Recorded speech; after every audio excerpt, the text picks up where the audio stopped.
I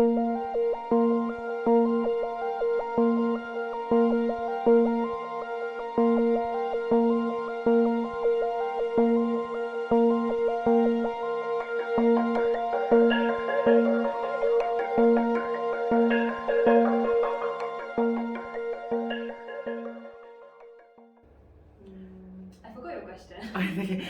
Did anything? Testing. Hello, my name is Mark. I feel like there is. Okay, so in the first, when we were thinking about how to do the opening music, we were thinking of what kind of music would the lobby would have. So I got Adik to send me some images of what this hotel looked like, and it was totally not what I imagined. Because in my mind it was the Budapest hotel kind of vibes. And I'm so glad I'm so glad Ali sent me like this document, and then we realized it was okay. It was a hostel, and so the opening music was made this way that interweaves some receptionists talking, some tones from different languages, and almost lo-fi and yeah, a little bit grungy. Yeah, so that was what I felt would help people ease into the vibe of this show. And I guess one of the larger music portions would be the fantasy scene nearing the end. Yeah, where we go through this whole mesh of like musical transitions, and very interestingly, that was what we started composing first. So what inspired the lighting design is more by looking at the set that Mark has created. So normally when I design, I will always uh, ask whether we are going a little bit more the feeling of naturalistic, or are we going to go a little bit more surreal in a way, like is this set like not a real hotel or a real something, like, or is just a space. So when I got the job or the script, I was thinking of that, of a very naturalistic kind of lighting. Then of course there is this part in the script where it just goes haywire in the script, and I think because what was written and what the set design is, it inspired me to do that LED strip around the set and along the door, and I am using some pixel mapping in a sense for the LED strip. It has been something that I always wanted to do. I just did it in Hawaii this year, and I always wanted to do it again. I think my starting point was really a conversation with Adib, who wanted me on board for the project. He spoke of it almost like a Pinterest kind of drama about two co-workers in a dingy lobby, and I think immediately he had a very strong feel that he wanted to go for, and that was kind of where I started off thinking about how could this lobby look like suspended in space in a way, in this kind of like, yeah, in this kind of space where there's only these two characters and no sense of an outside world. That was almost like the starting point that I tried to work off from. I think when we first started out, I tried to make the space as small as possible. I wanted that sense of claustrophobia, that sense of isolation. And while I think the effect of isolation still persists, during the script reads and during the rehearsals, there was a sense that there needed to be a lot more open space. There needed to be a lot more space for people to play, for the actors to play. That while this is a space that they are trapped within, this world of theirs is for theirs to manifest and create. So there was a lot of working around that and seeing how I can create those spaces for Abby and Minli to play around in. So you mentioned the taxi, right, and also the fantasy scene. So we wrote the fantasy scene first, and for that I had to go through the whole list of okay, where do these references come from? And I think there were over like almost 20. I'm not sure. there were a lot. Yeah, and I didn't know all of them.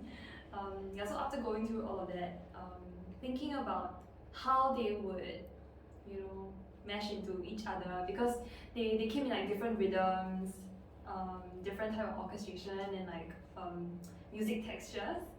So trying to link them all up was the first challenge. But it was really fun because then writing this informed the scene before that. Yeah, so if that was supposed to be, the one of the climatic points, then whatever I wrote before that, which is the taxi scene, should be a lead up into that. Yeah, but that one we got to play a bit more, and um, yeah, it was fun to do that one because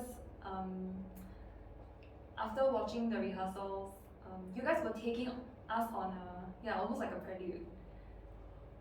Yeah, so taking not really taking too much reference from the fantasy scene, but still taking reference from how you would see like a small scene in a movie. Yeah. Again, it's not really pixel mapping, so it's more like so in a LED strip there is individual pixel and individual diodes. Normally when you light the whole strip, it will when you turn on the strip, it will light up the whole strip in one color, or there is predetermined effects in one color, depending on the manufacturer.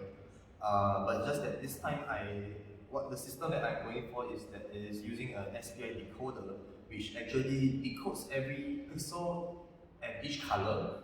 So I think, if I'm not wrong, there is a total of 900 pixels for the set for each color. So there's about 2,700 channels for this show. I think what mostly changed is some of the systems that I'm doing. So initially I used a certain fixture for the top light, but I changed here and there during my process. And I'm trying something new with this lights. I'm doing something more direct because the space is so enclosed. I don't felt the need to segregate spaces for different area of lighting. I feel that I just need to light the whole space in general. Other than that, the design hasn't changed much since the start. I'm just adding more things to the design in terms of, especially during the haywire part, under the fantasy part, where there's a lot of things you can play and have fun with, I guess. So even though the show is naturalistic, in terms of my lighting design, I still try to pull attention at certain scenes, but very discreetly, to the point that no one noticed that lighting has changed. So that we sort of pull the audience attention to certain parts of the stage without them even noticing it. I mean, this is what a job as lighting design is now, especially in a play. If no one noticed lighting, it's a good job. If someone noticed the lighting, something is wrong. Unless it is purposefully meant to be noticed, like a concert or an effect kind of thing. So I even though the whole premise of the show is very naturalistic, the lighting is still very naturalistic, there is still cues inside the script where I try to pull attention to different parts of the stage quite discreetly as well. Yeah.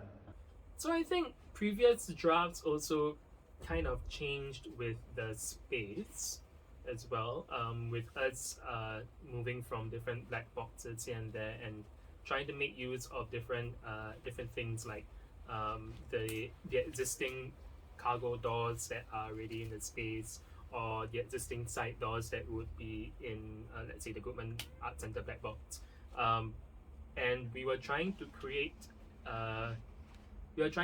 corridor spaces that would lead out of the hotel lobby and into the rest of the hotel. We're trying to kind of really build that out. What changed about that was that we felt that these spaces, or at least in working with it, I felt that these spaces could be a lot more efficient. So we cut that down. We trimmed the fat in a way, and really emphasized on that sense of isolation, that it's just this square that the characters have, that the actors have, to exist within. There's nothing outside that square that they know of, and that was the sense that we got. So this the set that you will see is what we eventually settled on.